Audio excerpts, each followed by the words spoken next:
On today's Locked On Jayhawks, Kansas basketball season is officially here. We preview their opening night game against Howard.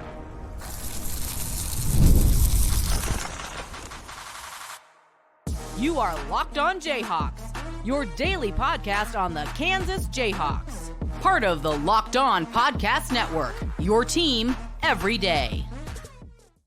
Derek Johnson, you can find me on Twitter at DJohnsonRadio, and this is Locked On Jayhawks. Thanks for making it your first listen every day. Thank you to the everydayers catching each and every show. We are free and available anywhere you get your podcasts, and find us on YouTube, where you can like and subscribe there at YouTube. We're going to be previewing Kansas versus Howard, a little scouting report on Howard, importance of the game, matchups of the game, players to watch, and soar for KU on today's episode of Locked On Jayhawks, as the season is finally officially here. I know there's the exhibition games, but this is the real stuff. This is when it really counts now for KU. So we'll get into all that on today's edition, which is brought to you by FanDuel Sportsbook. You can start the season with a big return on FanDuel. New customers can place a $5 bet, and you'll get started with $150 in bonus bets if you win your first $5 bet. Just visit FanDuel.com to get started today. So KU takes on Howard, 7 o'clock Central Time, happening in Allen Fieldhouse in Lawrence. And I guess the first storyline coming into this one is that it is the season opener for KU. Like I said, it's kind of the real season opener for KU.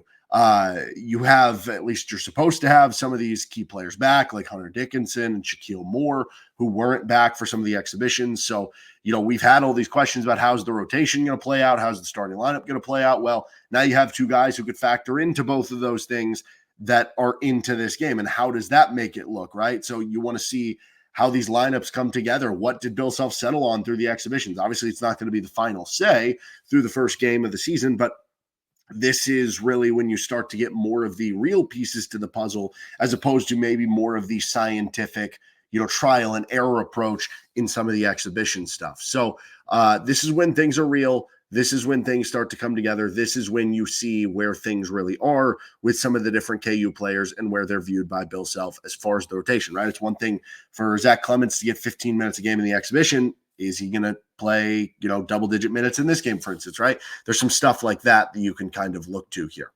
Beyond that, this is obviously, again, this was sort of the case for the Washburn game, but now that it's a regular season game, again, a lot of fans going to be heading into Allen Fieldhouse for the first time since it's been renovated. So that's kind of a headline and a storyline into all of this. And then this is also a 2023 NCAA tournament rematch. Who could forget the famous 2023 matchup between Kansas and Howard in the 2023 NCAA tournament? Of course, Bill Self wasn't there to coach the game. It was Norm Roberts.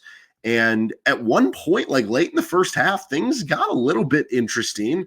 But then in the end, Kansas wound up winning 96-68 in the first round of that tournament game.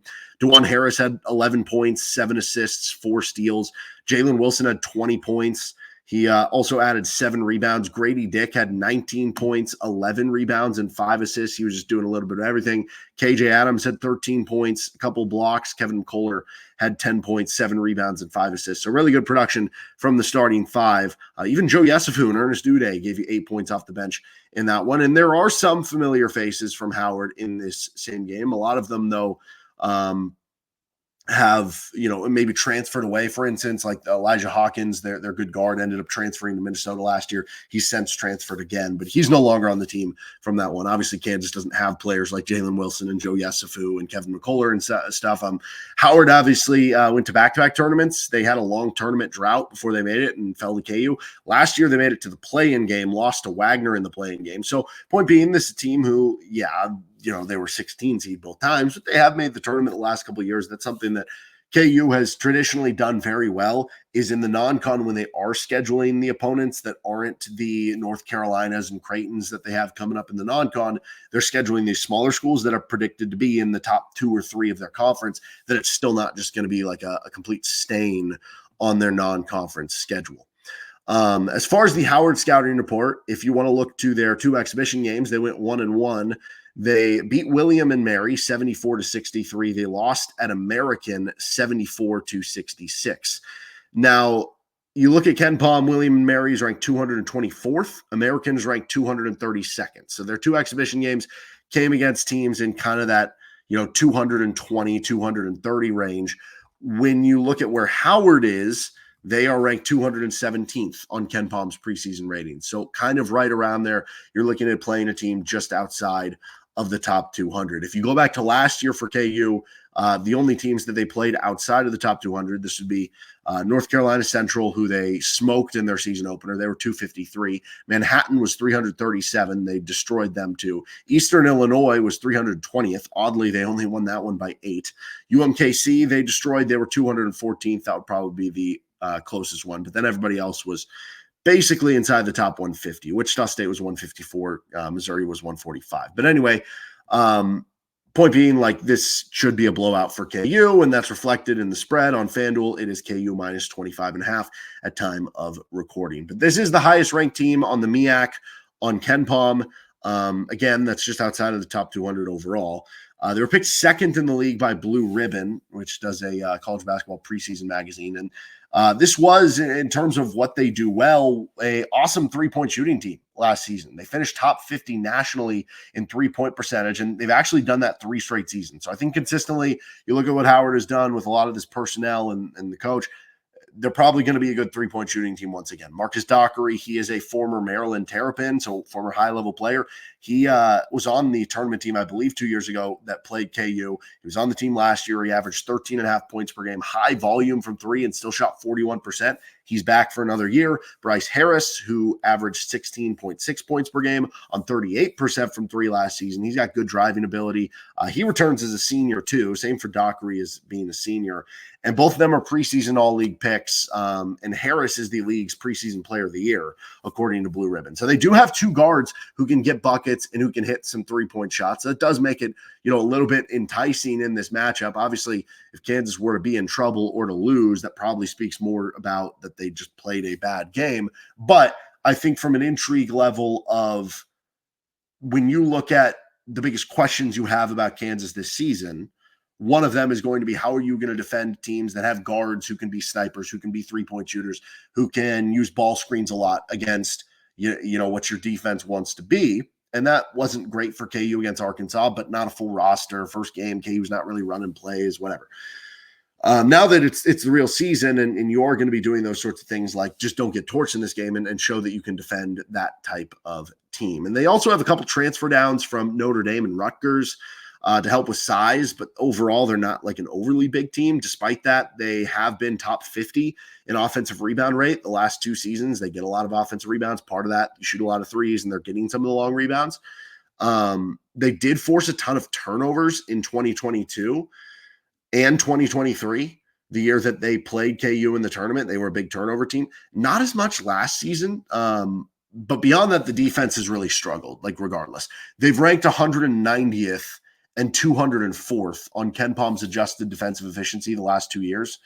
And the biggest reason why they've struggled with interior defense, they've struggled with defensive rebounding. Now, KU was not a great offensive rebounding team last year. I think they'll be better this year. I think they need to be better this year. How much better remains to be seen. But as far as the struggling with interior defense, that seems like a problem when you're going up against Hunter Dickinson and a team that has a lot of guys who can finish on the inside, like KJ Adams and AJ Storr if he's right, and all these different things. But this is a team, when you look at Howard, they want to play fast. They want to pick you up 94 feet. Again, they didn't get a ton of turnovers last season, but it was a team that got them the past 2 years, and they were picking you up 94 feet. They were pressing, and there were some comments in the Blue Ribbon preseason preview for them that kind of talked about that they kind of wanted to get back to that. So if that ends up being the case in this one, becomes more of a run and gun game for KU, which, on one hand, playing a team who's maybe pressing you, and typically you just have more turnovers in the start of the season, in the first game of the season, because you're figuring stuff out. That could not be a great mix for KU early in the year, because maybe it forces some extra turnovers. But also, if you're playing a fast-paced game where KU has the better players and you're able to get out and transition more, and Hunter Dickinson's a good outlet passer in transition, and you're able to get more open shots with, Tawan and KJ dribbling out of the break where they're good passers in transition, that could be game on for a lot of open threes in transition for KU as well. As far as the importance of the game, this is obviously much different than the importance of the game we're going to be talking about for Friday with North Carolina, right? But just don't lose. Just don't make us think you're bad, I guess. Like we mentioned the Eastern Illinois game from last year. That was a game you won, but you only won by 8, and you were kind of in danger late in the game. Like, don't even do that. Don't give us reason to think like, oh, there are real questions about what this team is because they only beat Howard by this amount. Beyond that, it's a real game. Let's see the rotations. Let's see the lineups. Let's see who plays well. Let's see who's not. Let's see who has, minutes locked down. Let's see where minutes are kind of up for grabs. I think that's kind of the biggest thing. In addition, can you just stay healthy and win the game by a sizable margin? All right, let's get to our matchups of the game, players to watch. This is Locked on Jayhawks. This episode of the show is brought to you by 5 Hour Energy. Our friends over at 5 Hour Energy know that being a passionate football fan isn't just a hobby. It's a way of life. It takes a lot of energy to power through all-day tailgates, touchdown celebrations, or an agonizing second overtime, which is why they've created the Stand the Fan 5 Hour Energy Shot with a special flavor called the Fan Fuel. The energy shot made just for super fans like you, the fans who are first in the parking lot and who are the last to leave. We see you. You know what else might have given you a bit of Jayhawk fan fuel coming into this week? The moment when Darren Peterson, 5-star recruit, top 5 recruit in the country, committed to KU last Friday night. That was a jolt of energy. 5 Hour Energy knows that no matter what team you root for, being a fan requires heart, soul, and a whole lot of energy. Whether you're prepping for the big tailgate or ironing your jersey, your game day to-do list is always a mile long. That's why the limited edition Stand the Fan 5 Hour Energy Shot is here to help you keep fueled throughout the season. What's your fan fuel this week? Whatever it is, do it with a 5 Hour Energy. Available on 5hourenergy.com, shipped nationwide. All right. Continuing on with Locked on Jayhawks. Losing voice a little bit there. We're going to get to our matchups of the game between KU and Howard, then get to our players to watch. Matchup number 1 for the game is avoiding turnovers and dealing with full court pressure. It's, like I said earlier, always tougher to do in the first game. I always, the ultimate game for this, obviously better opponent, but was that Duke game from the 2019-20 season, which ended up being a phenomenal year for KU. But you lose the opener to Duke, and you had like 30 turnovers. I don't think it was quite 30. I think it was like 26 or something like that. It was really bad. Not every game is like that, but a lot of times you do struggle with that. Now, the good news for Kansas with having more familiarity with DeJuan and KJ and Hunter, and specifically having DeJuan, the idea of having a veteran point guard is that you should be able to have a quicker transition into the season and a easier time avoiding those turnovers. I do think there were some games last year where KU's going up against a team who's going to pressure, and because they didn't have as many ball handlers and depth that was playable, DeJuan maybe got tired a little bit more against that. I think that's a huge boon for KU now that you have Shaquille Moore, that you have Zeke Mayo, that you have David Coit that can bring the ball up. I mean, we've seen KJ can bring it up in transition, right? And I'm sure AJ Storr might be able to bring it up and stuff like that. But point being, you have multiple guys.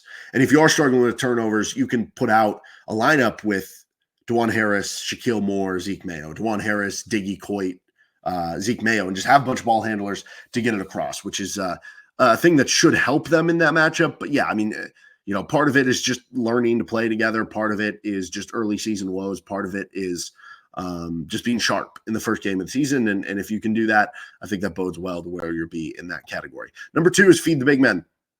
Howard did not have a great 2-point defense a season ago. They've not been, they're obviously not a overly large team, as you would certainly imagine, right?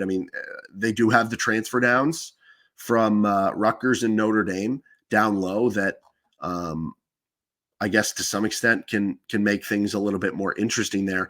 But even then, they're not throwing out 7-2 like KU has with Hunter Dickinson. And you look at the 2-point defense, they gave up 51% on 2-point shots a season ago. They were 7th in just the MEAC in conference-only games in 2-point defense. KU should be able to feast inside. And so, how much is Hunter Dickinson going to play coming off the injury his first game, especially if you're going to blow him out and you have viable options like Flory and maybe a good game to get Zach some minutes and stuff. I don't know, but whether it's Hunter, whether it's KJ driving, whether it's one of the guards / wings driving, whether it is Flory, you should be able to get buckets on the inside. So feed the big men down low for KU. Number 3 is get out on 3-point shooters and chase them off the line. When you look at Howard, they shot a lot of corner threes from a season ago, so you have to be wary of that. They are very analytically driven, it seems, in the shot selection. A lot of shots at the rim, a lot of shots from 3, specifically from the corner, so be wary of those specific positions if you are KU. But you look at those 2 guards at the top for Kansas, make sure you contest on their threes, right? Like make them drive into a 7'2" Hunter Dickinson down low. And we'll see how KU's defending things. Is it going to be a drop coverage? Is it going to be, hard hedging? Is it going to be icing ball screen? Like what is it going to be for KU in that area? But we have questions about how good can this defense be after we last saw it against Gonzaga. And, looking at the transfer portal additions, it feels more offense-centric than defense-centric. So this is a good opportunity against a team who does shoot well from three to show that you can still be good on the defensive end. Our player matchup here is going to be Hunter Dickinson against Dom Campbell. Campbell is the transfer from Notre Dame. He's in his second season from Howard, but he's a big dude, not as tall as Hunter, 6'9". So he's given up about 5 inches there, but he's 268 pounds. So he's got a lot of weight to bang down low with Hunter on the inside. And Dickinson should be able to score on offense in this one. Defensively, I actually think that's a good matchup for Hunter because if you have a big man who wants to bang down low, like that's a better matchup for Hunter than having to go out in space and guard somebody from three. He doesn't have to chase him around everywhere, but should be a lot of beef going at it in the paint. So I think that'll be a fun matchup between a couple talented guys in the post. And obviously for Hunter, first game back, like you have to shake any rust off. And does that have any effect in this one? All right. And honestly, when you throw Flory out there, like how is Flory going to do against a guy who's 270 pounds? Because Flory's this super athlete, but you're trying to deal with the strength. Like that could be interesting to see how that goes for KU. All right, continuing on. Let's get to our Hawks to Soar players to watch. This is Locked On Jayhawks. Episode today is brought to you by FanDuel Sportsbook. Get ready to tackle the NFL action with FanDuel, America's #1 sportsbook, because right now, new customers can bet $5, get $150 in bonus bets if you win. The FanDuel Sportsbook app gives you everything you need to place live bets on the NFL, all in one place. So when you get a hunch in the middle of the game, you can check out the latest stats, view live play-by-play, and so much more on the same page where you place your bets.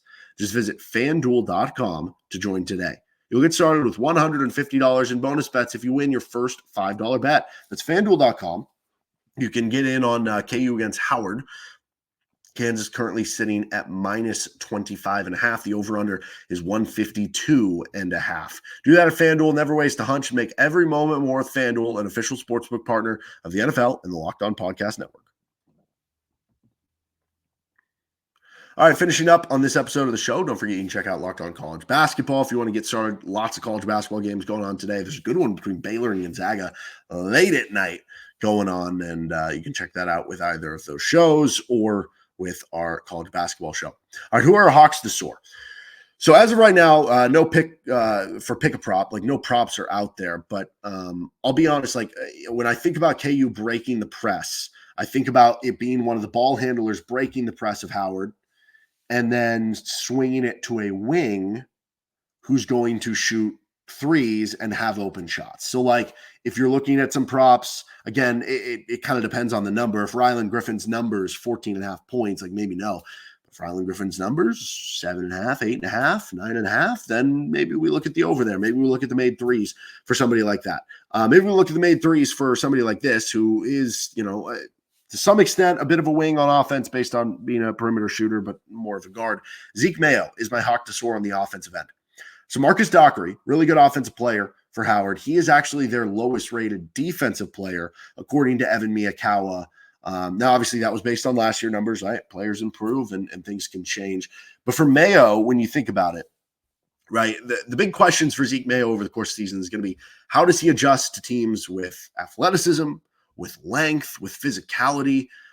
And when you look at playing a non-power opponent with Dockery, I guess Dockery is coming from Maryland, but he's not somebody who is a 6'7" shooting guard, right? Who is known for being the most athletic guy in the world. And so it is a matchup against a lower level school, and Zeke Mayo feasted against lower level schools when he was at South Dakota State. So plus first homecoming game for Zeke Mayo. Again, I know you have the exhibition, but like, I think he hits some threes. I think he puts on a show for the hometown fans, and I think it'll be a cool story if he does. Our defensive Hawk to Soar is Flory Badunga.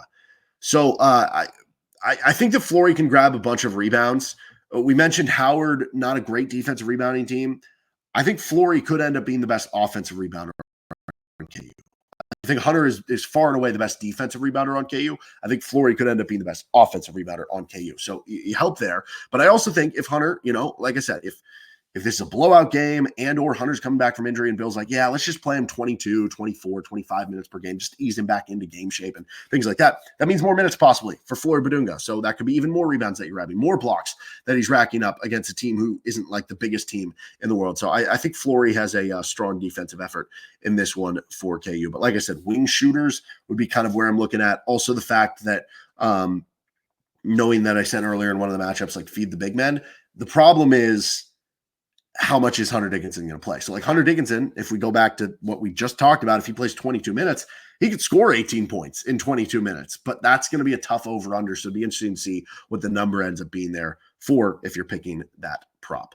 All right, that'll do it for this episode of Locked On Jayhawks. You can find our show anywhere you get your podcasts, including on our YouTube page, where you can like and subscribe to the show. We will be back for you, I guess, late Monday night, early Tuesday morning for a KU Howard recap. It's KU basketball season, I guess, equinox of mixing between football and basketball. So plenty of content to come at you right here on Locked On Jayhawks.